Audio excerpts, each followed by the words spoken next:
lot of youngsters dream about making a living playing video games when they grow up, and that's exactly what a Rochester man is doing now. As Maury Glover shows us in this week's Maury Stories, the 41-year-old has overcome many obstacles to pursue his passion. It's just competitive, it's fun, it's something new. Randy Fitzgerald is no stranger to playing games. Back corner left. But he never imagined he'd be able to make a living doing what he loves most. Well, I can't play sports, can't play basketball, I can't play football. So when my friends would go out and play these sports games, I couldn't follow, and so I played video games. So in this game mode, it's survival, so you just gotta stay alive. Once you're dead, you're dead. Fitzgerald was born with arthrogryposis, a rare disorder that causes frozen joints and underdeveloped muscles in his arms and legs. I heard him coming too. That's what bums me out about that. Even though he can't use his hands, he can use his chin, lips, and other facial muscles to operate a controller, to play online video games like Call of Duty and Street Fighter. So basically I play sideways. My brain is programmed to play video games sideways. That's basically how I play to this day. So right now I play laying down in my bed. It's a bracket that slides under my bed, and so I'm laying on my right side, and the TV's in front of me. Fitzgerald says he's been playing video games since his dad brought him along to the arcade at a local bowling alley when he was 3. He could see it in my eyes how much I wanted to play. So one day he pulled a pinball machine up next to the Pac-Man machine, laid me on my stomach on top of the pinball machine so my chin could reach the joystick, and I played Pac-Man like that eventually got really good.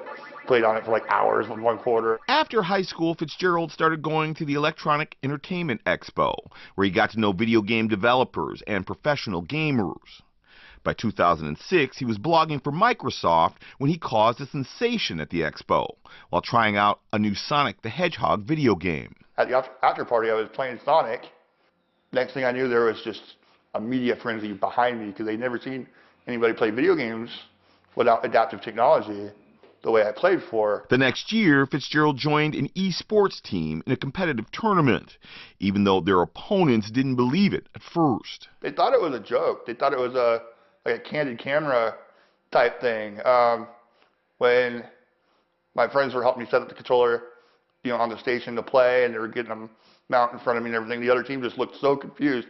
And they looked at the referee and said, "He's going to play?" They're like, "Yeah." They're like, "No."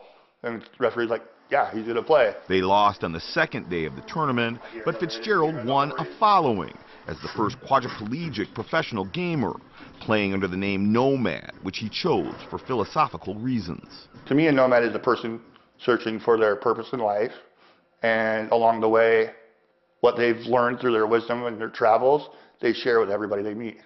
And so that's basically who I am. These days, Fitzgerald gets paid to stream himself playing video games 7 hours a day, several days a week on Facebook Live. Yeah, it definitely made a career out of it. I don't like calling myself professional. I always feel weird, people call me celebrity and stuff online, and I'm just like, doesn't feel right.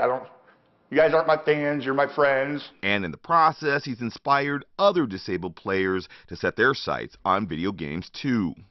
There's even a control configuration named after him in Call of Duty. And it's good to know that I've helped pave the way to accessibility in video games where there wasn't really any before. Eventually, Fitzgerald wants to go from playing video games to designing them and start his own esports league as well. But in the meantime, he says it won't be game over anytime soon. I imagine myself laying in the nursing home at 90 and asking the nurse to set up my controller so I can play some Pac-Man, If I didn't Pac-Man, well, nobody will know what Pac-Man was, But no, I imagine playing till I can't anymore. For Maury Stories, Maury Glover, Fox 9.